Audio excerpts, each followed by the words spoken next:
우리 성도 여러분, 위 프로젝트라고 아마 들어보실 겁니다. WEE 학부모 두신 분들은 아마 다 아실 건데요.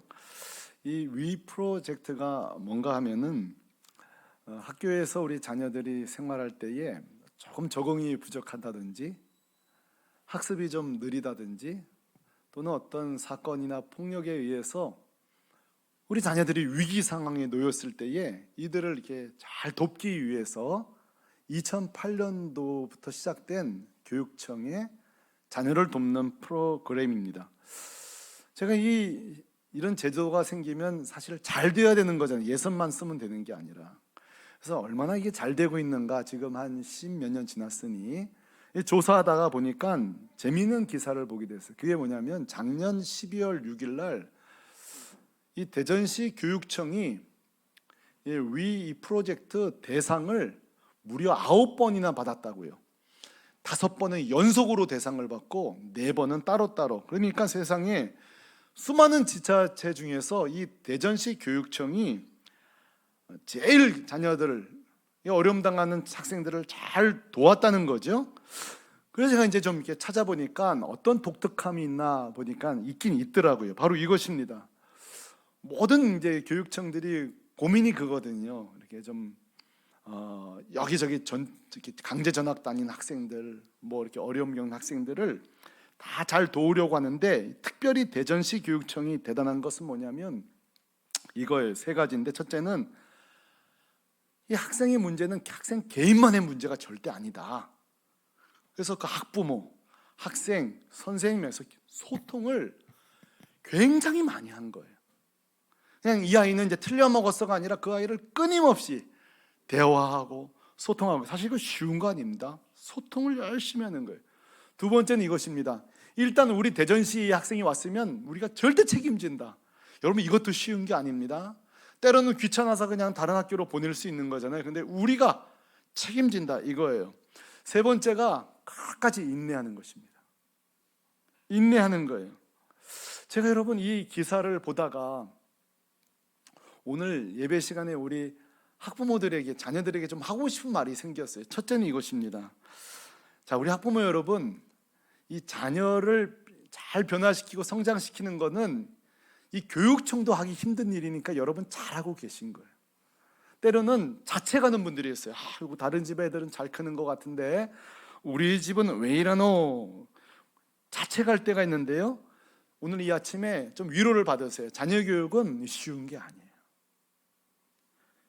결코 쉽지 않습니다. 다만 이건 생각해 봐야 돼요.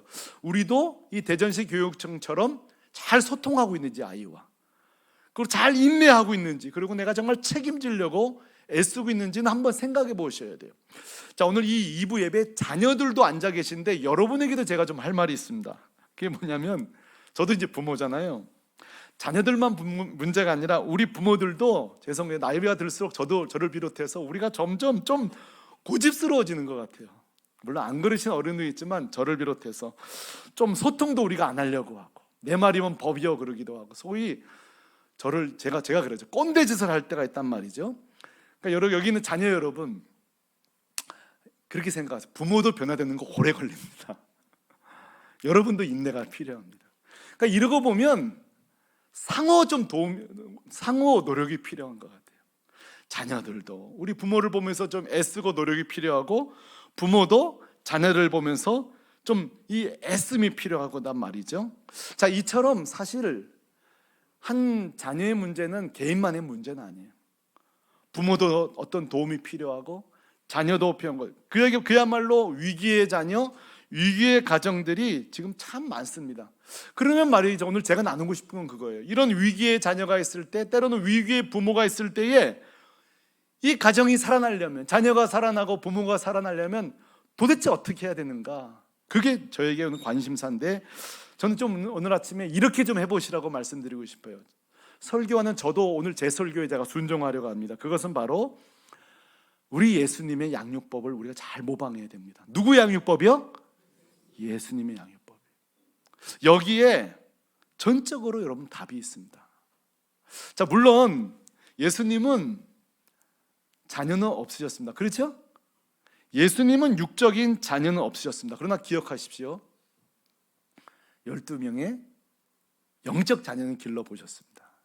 그러니까 우리는 2명, 3명, 1명 키우지만 예수님은 3년 동안 12명의 자녀를 키워본 거예요. 근데요, 보면은 잘 보세요. 이 12명 명단을 좀 보십시오. 이게 보통 만만한 사람들이 아닙니다. 제가 이제 한번 12제자만 한번 제가 이제 설명을 한번 하려고 하는데 결코 쉬운 대상들이 아닙니다. 이 12명이 정말 어떻게 보면 문제의 제자도 있고요, 위기의 제자도 있고요. 근데 중요한 것은 오늘 우리가 예수님을 모방하려는 이유는 이것입니다. 그러나 예수님은 제자들을 살리셨다는 데 있습니다. 이게 우리가 오늘 기대를 갖는 거예요. 어떻게 살리신다는 거예요. 그냥 살리신 정도가 아니라 우리가 사도행전을 보면 그들을 교회의 기둥으로 만드셨어요.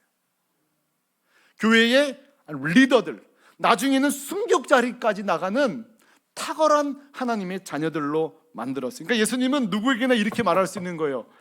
한번 따라해 보실래요? 나는 사람을 살려봤소. 저는요, 제 목회가 이렇게 되기를 소망합니다. 제가 언젠간 이 교회를 은퇴하는 날이 그만두는 날이 있을 텐데요, 제가 후회 없이 은퇴하는 날이 이것입니다. 우리 샘물교회 사람 얼굴을 떠오르면서 누구 내가 살려봤지, 내가 누구 청년 살려봤지, 내가 누구 청년 회복시켜봤지. 저는 이렇게 되기를 소망합니다. 왜냐하면 제 이전의 목회는 너무너무 피상적인 목회를 해왔기 때문이에요. 그냥 예배 잘 드리고 있으면 그만이지, 헌금 잘하고 있으면 그만이지, 뭐 교회에 봉사하고 있으면 그만이지, 그저 좀 피상적으로 제가 목회했다면, 여러분, 제가 샘물교회에서는 그렇게 목회하고 싶지 않아요. 정말 한 영혼이 생생하게 살아서 주님 앞에 놀랍게 쓰임받게 되기를 간절히 소망합니다. 저는 그렇게 말하고 싶어요. 어쩌면 제가 마지막 은퇴할 때 그렇게 제 마지막 말하고 싶어요. 주님 은혜로 사람 살리고 갑니다. 여러분, 이거는 여러분에게도 마찬가지예요. 저는 오늘 제 설교에는요 2가지 목표가 있습니다. 첫째, 요즘 부모와 자녀가 갈등이 많잖아요. 여기 계신 부모 여러분, 오늘 이 설교를 통해서 이랬으면 좋겠어요. 나도 주님 오라 하시는 그날 나도 예수님처럼 자녀 살려봤지, 내 자녀 살려봤어 말이죠. 이렇게 말할 수 있게 되기를 소망합니다. 우리 교회 센터 리더들, 여기는 이제 목회자들 다 흩어졌습니다만, 제가 일부 예배 때 그랬어요. 우리 목사님들한테 우리가 이 교회 지금 그렇게 좀 잘 따라오지 못하고 큐티도 안 하고 예배 시간에도 그렇게 뜨겁지 못할지라도 내가 그들을 1년 2년 섬기면서 내 양들을 살려봤어 하고 말이죠, 그런 자가 되었으면 좋겠다 하고 제가 도전했었는데요. 자, 오늘 2부 예배 시간에 오늘 이 말씀을 통하여서 예수님이 이렇게 양육하셨구나, 우리 도전받고 우리 사랑하는 자녀들을, 또 이런 부모님들을 예수님처럼 그렇게 대할 수 있기를 주님의 이름으로 축복합니다. 첫 번째는요, 이렇게 시작하겠습니다. 예수님의 양육의 자세입니다. 뭐라고요? 양육의 자세입니다. 자, 예수님이 이 제자들을 양육하는 첫 번째 자세는 이것입니다. 실망을 각오하라 이거예요. 좀 너무 이 말 자체가 실망스럽죠. 실망을 각오하라. 자, 예수님이라고 해서 여러분 딱 제자들을 부르자마자 바로 변화시킨 게 절대 아니었습니다. 어쩌면 공관복음서에 등장하는 제자들의 모습은 한 발자국 한 발자국 성장하는 모습은 없고 계속 예수님께 실망을 주고 좌절을 주고 낙심을 주는 일이 연거푸 있었습니다. 여러분, 이 사실이 우리에게 좀 위로가 되지 않나요? 예수님도 제자 양육에 실망이 있었구나. 우리도 자녀를 양육할 때 실망이 있잖아요. 우리 자녀들 부모님과 관계 속에서 실망이 있잖아요. 예수님도 실망이 있었는데 제가 이렇게 살펴봤어요. 왜 예수님도 제자 양육에 실망이 있었는가 보니까 이유가 있더라고요. 그 이유를 제가 이렇게 찾았습니다. 한번 따라해 보실래요? 사용하는 언어가 다르다. 사실요, 부모와 자녀 사이에, 부부 사이에, 형제자매 사이에도 서로 갈등이 있는 중에 하나가 쓰는 언어가 좀 달라서 그래요. 예를 들어 보겠습니다. 가령 예수님은 계속 땅의 이야기를, 하나님 나라, 하늘의 이야기를 하거든요. 하나님의 나라에 대해서. 천국에 대해서, 복음에 대해서. 그런데요, 제자들은 계속 땅의 이야기를 듣고 싶어 합니다. 예수님이 이 땅에 펼칠 그 통치, 그 로마를 무찌르고 이 땅에 성취될 그 땅의 나라, 예수가 세울 그 왕국을 자꾸 얘기하는데 예수님은 십자가를 통해 주실 그 하나님의 나라, 그 겸손을 통해 이루실 그 섬김과 희생을 통해 이루어질 그 영광스러운 예수의 나라. 그러니까 보세요, 대화가 안 되는 거예요. 대화가, 말이 안 통하는 거예요. 여러분, 가정도 그렇습니다. 잘 보세요. 부모가 자녀들과 왜 대화가 안 되는 거 아니? 우리 부모의 눈으로 자녀들을 보면요, 때론 우리 자녀들이 너무 세상적으로 보일 때가 있습니다. 세상적으로 보여. 부모는 너무 음악만 좋아하는 것 같고, 너무 영화만 좋아하는 것 같고, 너무 세상에 집착해 있고 말이죠. 근데 그거 아세요? 자녀들이 우리 볼 때는요, 너무 종교적인 거 아세요? 이게 서로 대화가 안 되는 거예요. 엄마, 내가 말이지 학교에서 이런 일이 있었어. 아버지, 제가 직장에서 이런 일이 있었어. 대화가 이제 시작되죠. 우린 그래요. 네가 말이야 기도 안 해서 그래. 우리는 항상 기도로 풀어요. 이 맞는 키예요. 네가 기도 안 해서 그래. 엄마 말이야, 내가 세상에 오늘 이런 무시를 당했다. 사실 그때는 야, 엄마가 그 옆에 있으면 내가 한 소리 해줄 텐데, 그런데 말씀 붙들어야 돼. 말씀을 붙들어야 돼. 그 상사가 너한테 뭘 할지라도 말씀을 붙들어야지. 그러면 이제 이래요.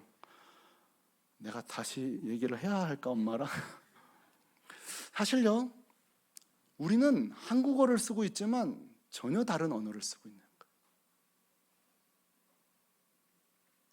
전혀 다른 언어를 쓰고 있는 거예요. 여러분, 예수님에게도 이런 불통이 있었습니다. 근데 예수님은 이 불통을 어떻게 풀어가는지 이 지혜를 배우자는 거예요. 마가복음 4장 33절에 보면 예수님 이 지혜를 보세요. 읽어보죠. 예수께서 이런 많은 비유로 그들이 어떻게 할 수 있도록요? 알아들을 수 있도록 말씀을 가르치시대. 그러니까 예수님은 저놈들 수준 낮아가지고 내 설교 더럽게 못 알아듣네, 그게 아니에요. 이거 좀 어렵구나. 그러면서 백합화로 이야기하시고, 날아가는 새로 이야기하시고, 뒷집에 있었던 형제가 돈 문제로 싸웠던 이야기로, 그러니까 그 제자들이 들을 수 있는 보평타당한 사건들, 일상에 벌어진 이야기, 이게 뭐예요? 결국 예수님이 낮은 언어로 계속 소통하신 거예요. 그 대전시 교육청이 그 말 안 듣는 학생들을 계속 끊임없이, 그래도 소통하고 또 소통하고 부모와 또 소통하듯이 예수님 보세요, 이 수준 낮은 것들 그러지 않으시고 그들의 언어로, 그러니까 주님만 성육신한 것이 아니라 그의 언어도 성육신하시고 설교도 성육신한 거예요. 제 옛날에 우리 교수님 한 분이 이렇게 질문하면은 내 책을 10번 안 읽어서 그래요. 제가 10번 읽고 갔거든요. 그랬더니 하는 말이 네가 아직 나를 이해 못해서 그래요. 내가 열심히 공부한다면 그 다음에 또 화내면서 그래. 네가 책 써. 자꾸 내 말 안 들으면 네가 책 써. 그래요. 제가 무죄하죠. 조금만 내 위치로 내려와 줬으면 우리 교수님이 조금만, 그럼 나도 좀 올라갈 마음이 생기는데 네가 몰라서 그래. 조금만 내려와 줬으면 내가 참 좋았지. 그 과목을 내가 좋아했을 텐데 말이죠. 여러분, 마찬가지예요.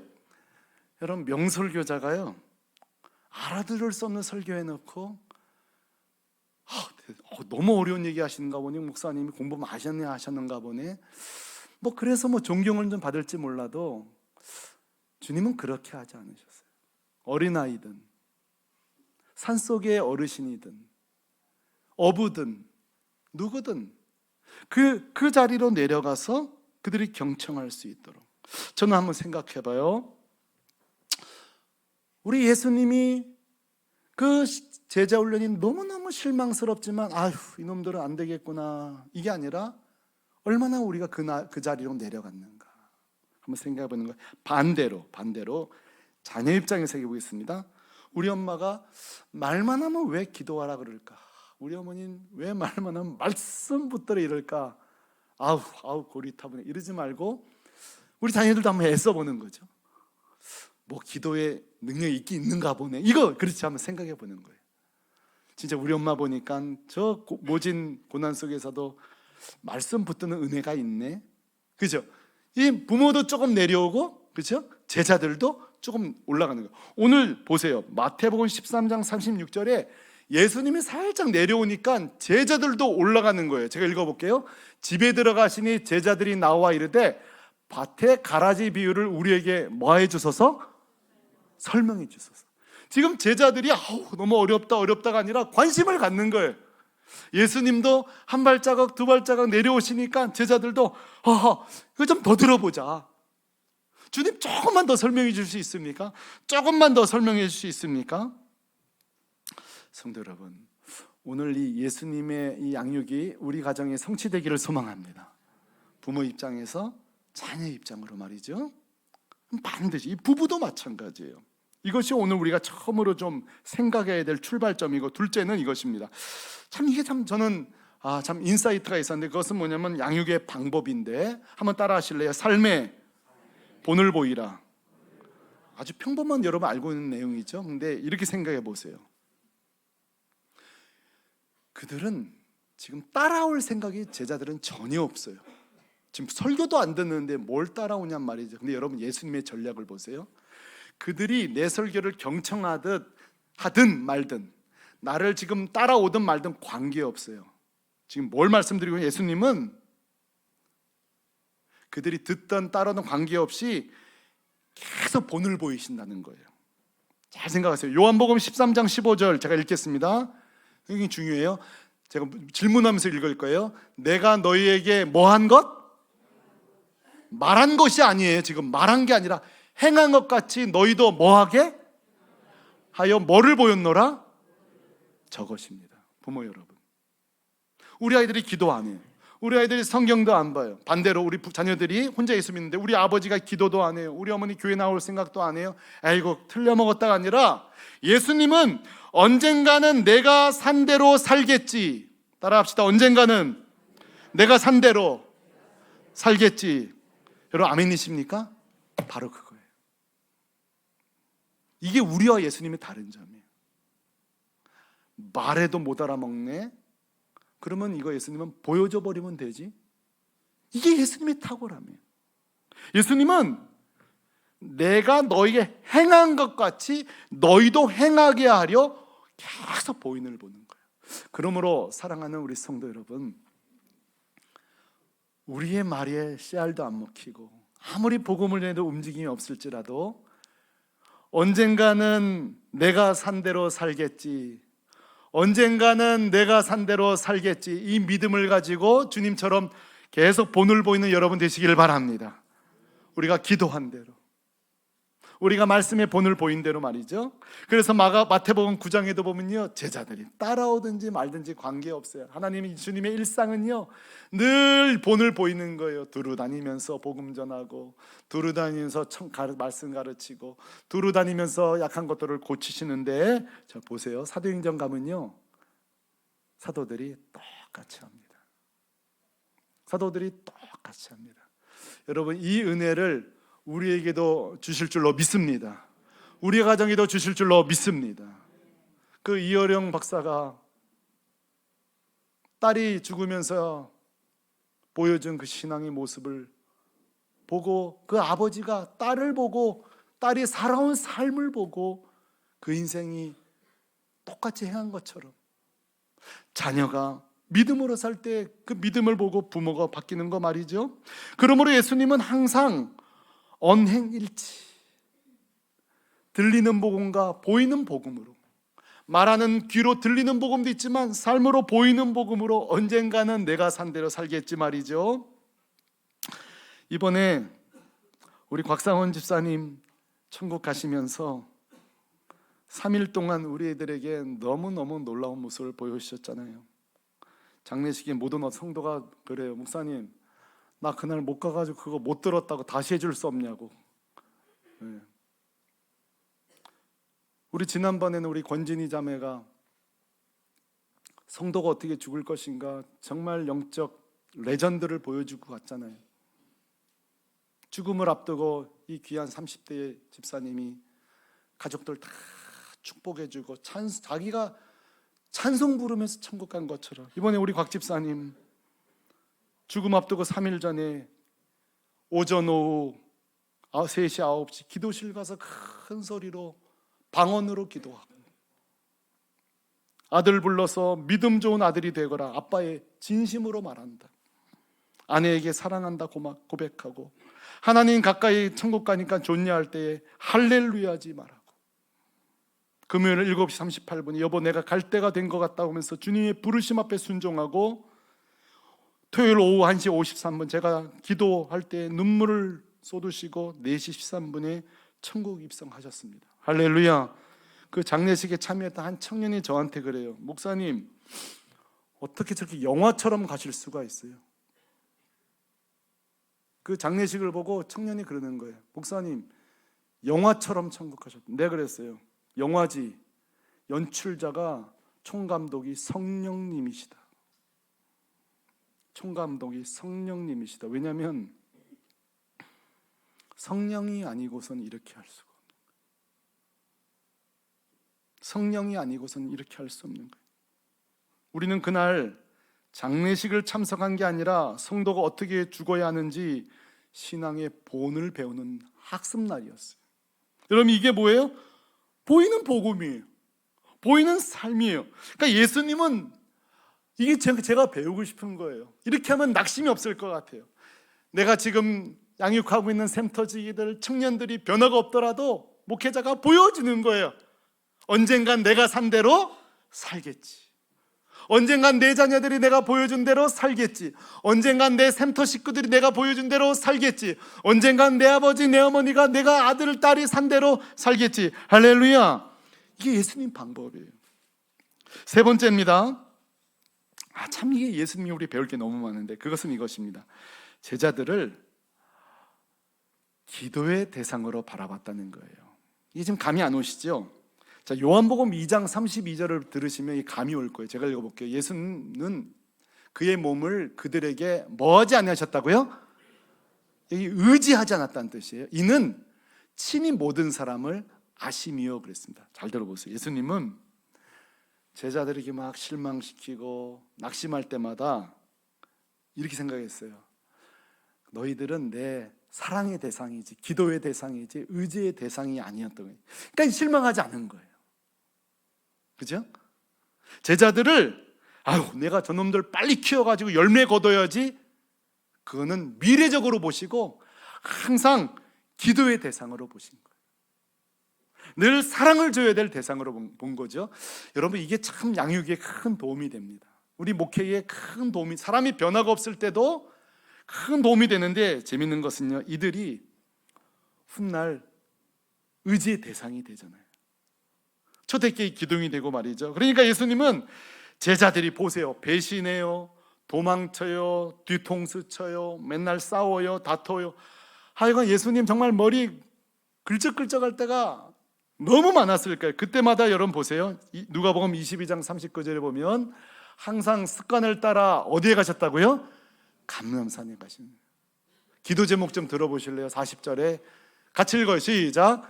그곳에 이르러 그들의 이르시되 유혹에 빠지지 않게 기도하라 하시고 아멘. 보세요.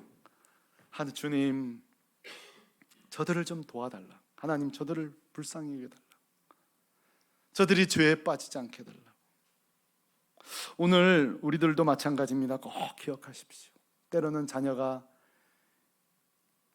이 정도 됐으면 믿음 생활 좀 잘해야 될 텐데, 사랑 구실 좀 해야 될 텐데, 그때도 지금 당장 열매들 거둘 대상이 아니라 끝까지 여러분 기도의 대상으로 삼는 거예요. 여러분의 부모님들이 부모님의 기도의 대상으로 삼는데 이런 것 같아요. 벌써요, 저희 집 보면은 저희 부부보다 자녀들이 저희보다 뭐든지 더 잘합니다. 제가 이제 우리 자녀 중에 한 명 운전 연수를 시키는데 보니까 조금 하면 저보다 더 잘하게 했어요. 저는 이제 벌써 비 오면 운전하기 싫고 밤 되면 운전하기 싫어요. 죄송합니다. 벌써 그렇습니다. 근데 이제 점점 부모보다 애들이 뭐든지 잘해요. 뭐 검색하는 것도 빨라, 찾는 것도 빨라. 그러니까 여러분, 자녀 여러분 여기 계신데요, 이제 여러분 부모님들이 여러분의 기도의 대상이 되고 있는 거예요. 내가 이제 기도를 받고 살았지만 이제는요, 그분들이 기도의 대상이 되는 거예요. 우리가 잘 아는 예화 하나 들겠습니다. 이거 너무 잘하는 예화라 식상하게 듣지 않기를 바래요. 뭐냐면 우리가 어거스틴을 변화시킨 기도의 어머니 모니카 있잖아요. 근데 사실 이 어거스틴에 대한 책은 많은데 어머니 모니카에 대한 책은 몇 권 안 되더라고요. 근데 이번에 제가 정말 읽고 싶은 책이 있었는데 품절이고 중고도 없어요. 그래서 그 책은 찾지 못하다가 하나 찾은 책이 믿음의 여인 이 모니카라는 방금 나왔던 그 책인데, 제가 그 책을 보다가 우리가 알고 있던 예화와 조금 다르다는 걸 알게 됐어요. 이거예요. 우리가 알고 있는 것은 어거스틴이 변화된 게 이제 어머니의 기도라고 우리 알고 있는데, 보니까 이 어머니 모니카가 처음부터 기도의 여성은 아니었더라고요. 처음부터 불 기도의 여인이 아니었고, 암브로시우스라는 주교가 모니카에게 그런 말을 했더군요. 이게 이제 우리가 아는 내용이에요. 자, 한번 같이 읽어봐요. 시작. 기도하는 어머니의 자녀는 결코 망하지 않는다. 여러분, 우리가 다 아는 내용이잖아요. 그렇죠? 근데 이걸 말하고 싶은 거예요. 이야기를 했을 때 모니카가 암브로스의 참 좋은 문장이로구나, 멋진 말이구나가 아니라 그날로 기도하기 시작했다는 거예요. 제가 우리 샘물교회 성도들에게 좀 도전하고 싶은 게 이거예요. 사실 매주 이 설교가요, 제가 이제 5년 지납니다. 5년 좀 더 지나면서 이제 새로운 게 없을 수 있습니다. 여러분의 관심을 얼마나 새롭고 신선한 설교를 듣느냐도 저도 노력하겠습니다만, 사실은 설교는 그런 시간이 아니에요. 설교는 이 모니카처럼 얼마나 감동적이냐, 얼마나 멋진 문장을 듣느냐, 그것을 메모하느냐가 중요한 게 아니라, 따라하십시다, 그 시로 기도하니라, 순종하는 게 중요한 거예요. 이런 거죠. 오늘 이 설교, 모니카 기도했다, 많이 들었던 예화지, 저 예화 또 쓰시는 거, 이게 아니라 2024년 4월 셋째 주 오늘로 나는 자녀를 위해 다시 기도 시작하게 했다. 나는 부모를 위해 다시 기도하기로 시작했다. 여러분, 이렇게 결심할 수 있기를 바랍니다. 성장하는 성도의 특징은요, 항상 특정한 날로 만드는 자예요. 그냥 말씀을 지나치는 게 아니라 그날을. 그래서 여러분 주변에 보세요. 이렇게 성장하는 보면 날을 얘기하잖아요. 몇 월 며칠 날 내가 일본에 대해 마음을 품게 됐다. 몇 월 며칠 날 내가 어느 자매를 사랑하게 됐다. 그날 어떤 말씀을 듣고. 이게 뭐예요? 결단했다는 뜻이에요. 오늘 이 모니카의 이 이야기가 아는 내용이냐 모르는 내용이 중요한 게 아니라, 암브로시우스가 모니카에게 기도하는 어머니의 자녀는 결코 망하지 않는다, 이 말이 떨어졌을 때 아멘하고 순종했다는 거예요.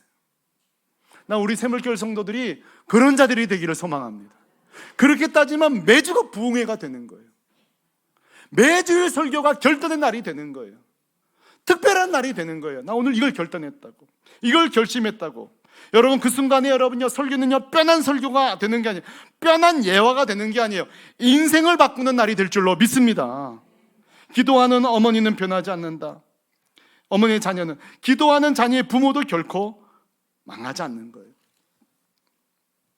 마지막으로, 이게 이제 예수님에게 우리가 배울 마지막인데, 그것은 마지막 양육의 목표입니다. 마지막 양육의 목표. 한번 따라 하십시다. 변화의 확신과 소망을 가지라. 여러분, 이거 쉬운 게 아닙니다. 자녀가 하나도 변화되지 않는, 성도들이 하나도 변화되지 않는, 내가 맡은 영이 하나도 변화되지 않는데 소망을 갖는다는 거, 이거 쉽지 않습니다. 정말 어려운 일입니다. 그런데 보세요, 예수님은요, 끝까지 소망을 갖습니다. 오늘 말씀에 요한복음 13장 36절, 이 귀한 말씀을 우리가 같이 오늘 이 아침 읽습니다. 시작. 시몬 베드로가 이르되 주여 어디로 가시나이까? 예수께서 대답하시되 내가 가는 곳에 내가 지금은 따라올 수 없으나 후에는 따라오리라. 아멘. 따라하십시다. 지금은 따라올 수 없으나 후에는 따라오리라. 후에는 따라오리라. 저게 주님의 마음이에요. 제자 베드로가 배신할 때에 그래도 소망을 버리지 않습니다. 후에는 따라오리라. 야고보 요한이 배신합니다. 주님은 늘 소망을 품습니다. 그래도 후에는 따라오리라. 주님은요, 저를 바라보시면서 그럴 거예요. 저 이정철 목사가 한 10년쯤 지나면 좀 제대로 나를 따라오면서 목회하겠지. 제가 지금 사실 목회를 잘해서 지금 주님이 계속 저를 놔두시는 게 아니에요. 주님 볼 때는 저놈이 저렇게 목회하면 안 될 텐데, 설교를 저렇게 하면 안 될, 기도를 저렇게 부족 안 될 텐데, 주님은 사실은 저를 여기서 몇 번 내려오게 하고 싶었을 거예요. 근데 주님은 이럴 거예요. 후에는 나를 따라오겠지. 우리의 구원도 마찬가지입니다. 여러분 보세요.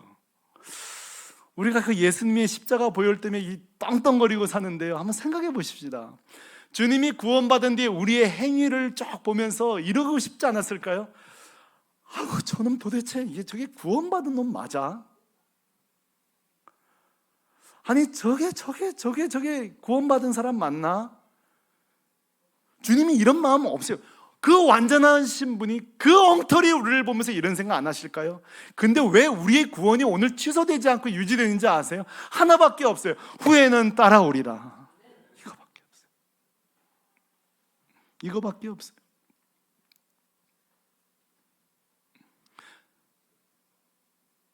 여러분, 제자들이 나중에 성령 충만 받고요, 주님의 말씀에 깊이 감동하고요, 따라오는 정도가 아니라 전부 다 12명이 순교의 제물이 된 줄로 믿습니다. 주님은 이렇게 말할 거예요. 나는 사람 살려봤다. 사람 정말 살려봤다. 성도 여러분, 자녀는요, 이런 주님의 마음 품지 않으면 절대 못 살립니다. 늘 실망을 각오하고, 늘 기도의 대상으로 삼고, 그렇죠? 늘 변화의 확신과 소망을 가지고, 기대를 가지고 후에는 따라오리라.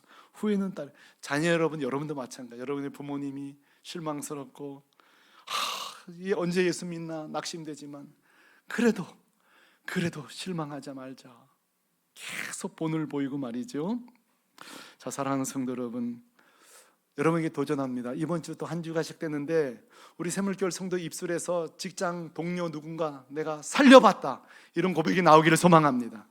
내 자녀를 살려봤다, 우리 샘터의 식구를 누군가를 내가 살려봤다 말이죠. 예수님처럼 이렇게 말할 수 있는 저와 여러분 되시기를 주님의 이름으로 축원합니다. 축원합니다.